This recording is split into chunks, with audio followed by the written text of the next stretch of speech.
नमस्ते। वेद वाक्य में आपका स्वागत है। आज हम लोग बात करेंगे हमारे पुराण के तीसरे पुराण विष्णु पुराण की। विष्णु पुराण मूल रूप से वैष्णव पुराण है और इसको वेद व्यास जी के पिताजी महर्षि पाराशर इसके रचयिता माने जाते हैं। हुआ ये था कि महर्षि पाराशर जी के पिता का नाम शक्ति था और उनको राक्षसों ने मार दिया। अब इस बात से महर्षि पाराशर बहुत क्रोधित हुए और उन्होंने एक यज्ञ प्रारंभ किया और यज्ञ इतना प्रचंड और ऐसा था कि उसमें राक्षस जहां से भी थे वो आके मरने लगे, जलने लगे, गिर गिर के उसका विनाश होने लगा। तो ऐसा लगा कि पूरे विश्व से राक्षसों का विनाश हो जाएगा।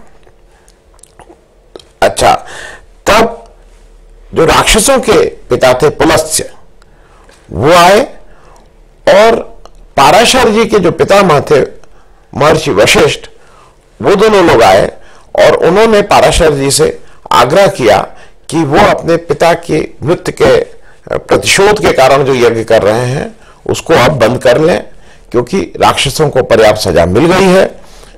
उनका क्रोध शांत हुआ और वो यज्ञ उन्होंने बंद कर दिया। इस बात से पुलस्त्य ऋषि बहुत ही प्रसन्न हुए और उन्होंने महर्षि पाराशर को यह आशीर्वाद दिया कि वो विष्णु पुराण के ऐसी रचना करेंगे कि उससे भगवान हरि के बारे में सबको पता लगेगा और एक बहुत बड़े ग्रंथ की रचना भी होगी। महर्षि पाराशर जी को यह आशीर्वाद जब प्राप्त हुआ, विष्णु पुराण उनके ऊपर एक तरह से स्वयं आ गई और उनको वो पूरी याद हो गई। ऐसा कहा जाता है कि उसमें विष्णु पुराण में कुल 23,000 श्लोक थे, लेकिन आजकल केवल करीब 7,000 श्लोक ही मिलते हैं। इसका एक पूर्व भाग है, एक उत्तर भाग है। पूर्व भाग में करीब 6 अंश हैं और ये पुराण महर्षि पाराशर ने मैत्रेय को सुनाया था। इस पुराण में विष्णु के दशावतार की कहानी है। मुख्य रूप से इसमें कृष्ण का पूरा जीवन लीला को बहुत विस्तार से बताया गया है। संक्षेप में राम अवतार की भी बताई गई है। भगवान विष्णु और लक्ष्मी की जो सर्वव्यापकता है उसके बारे में भी कहा गया है। लेकिन एक बात बहुत जरूरी है कि इसमें विष्णु, हालांकि ये पुराण विष्णु सेंट्रिक है, लेकिन कहीं भी शिव का अनुदार नहीं किया गया। शिव के बारे में कुछ भी ऐसा नहीं कहा गया कि जिससे ये लगे कि वो उनको कम आंका गया है। श्री कृष्ण बाणासुर का जब संग्राम हुआ है उस रेफरेंस में कहीं उस रेफरेंस में शिव का भी उल्लेख है। ये जो विष्णु पुराण है उसका पूर्व भाग के प्रथम अंश में समुद्र मंथन की बात है, दक्ष आदि के वंश का वर्णन है। इसका जो द्वितीय भाग है, द्वितीय अंश जिसको बोलेंगे, पूर्व भाग का द्वितीय अंश, उसमें दीपों का, वर्षों का वर्णन है। पाताल और नरक के बारे में खूब डिटेल में इसका कथन है। जो पूर्व भाग का तीसरा अंश है उसमें वेद व्यास जी के अवतार की पूरी कथा बताई गई है। चतुर्थ अंश में सूर्य वंश की पूरी कथा है और चंद्रवंश की भी पूरी कथा इसी चतुर्थ अंश में है। पांचवें अंश में श्री कृष्ण कथा है खूब डिटेल में और इसी में अष्टावक्र जी का जो उपाख्यान है वो भी इसी पंचम अंश में आता है। जो उसका छठा अंश है उसमें कलयुग का चरित्र, कलयुग में क्या क्या उसके डिटेल्स, महाप्रलय के बारे में बताया गया है।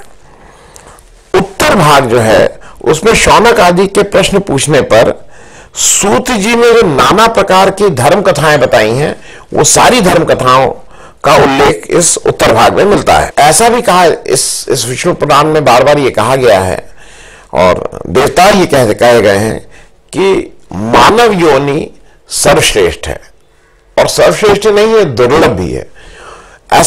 उनका ऐसा मानना है कि भगवान को प्राप्त करने का जो रास्ता है वो मानव योनि के द्वारा ही है, इसलिए ये दुर्लभ है। और अगर कोई मानव योनि में किसी ने जन्म लिया है तो उसको दुनियादारी की बातों में खराब नहीं करना चाहिए, भगवान में मन लगा के भगवान की प्राप्ति करने की कोशिश करनी चाहिए। इसमें कुछ विष्णु पुराण में कुछ कुछ छोटी छोटी बातें भी कही गई हैं, वो बहुत सी हैं। मैं जल्दी से आपको 3, 4, 5 बातें मतलब जो इसको क्यों करना, इसको करने से क्या फायदा क्या नहीं। विष्णु पुराण हर व्यक्ति को अपने जीवन काल में एक बार जरूर पढ़ लेना चाहिए और उसके बाद फायदे हैं, उसके बाद आपको बहुत ही शांति मिलेगी, आपकी सुख समृद्धि आपके पास आएगी। इसमें एक जैसे कहा गया है विष्णु पुराण में कि ज्यादा देर तक स्नान नहीं करना चाहिए। स्नान अपना आप नियम से करिए, स्वच्छता के लिए करिए, लेकिन अगर आप बहुत देर तक स्नान कर रहे हैं उसका कारण एक ये भी है कि आपको सर्दी जुकाम खांसी, आप एक्सपोज होते हैं ठंडक से और आपको इस तरह की बीमारी भी हो सकती है। दूसरा इसमें आपके निद्रा और आपके जगने के ऊपर भी काफी कुछ कहा गया है। इसमें बार बार कहा गया है कि बहुत ज्यादा नहीं सोना चाहिए, यह भी कहा गया है कि बहुत कम भी नहीं सोना चाहिए, क्योंकि आदमी का किसी भी व्यक्ति का इन दोनों का बैलेंस होना चाहिए। अगर उसको अपने जीवन में कोई अच्छे कार्य करने हैं, सारी चीजें ठीक से चलानी है, तो उसका सोने और जागने के बीच में एक जरूर बैलेंस होना चाहिए, ना अधिक सोना ना अधिक जागना। एक इंपॉर्टेंट बात सोने के बारे में उन्होंने कही है कि निर्वस्त्र होके नहीं सोना चाहिए, बिना कपड़े पहने सोने को मना किया गया है। हालांकि कुछ जगह वेस्टर्न उसमें फिलॉसफी में आता है कि भाई आप अगर निर्वस्त्र होकर सो रहे हैं तो बॉडी ठीक से खुली रहती है, लेकिन ऐसा नहीं है।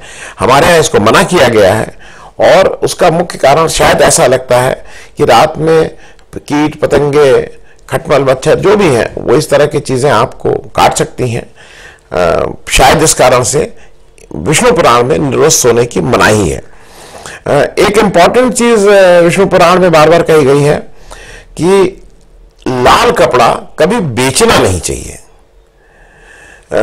ऐसा माना जाता है कि लाल कपड़ा हमारे सौभाग्य और भगवान और पूजा का को इंडिकेट करता है, उसका द्योतक है। उसको बेचने से एक तरह से पाप लगता है। एक और चीज कही गई है कि सुनसान जगह पे नहीं जाना चाहिए। क्यों? और उसका कारण यह है कि ऐसा माना जाता है कि सुनसान जगह पे नकारात्मक जो एनर्जी है वो ज्यादा फ्लो करती रहती है।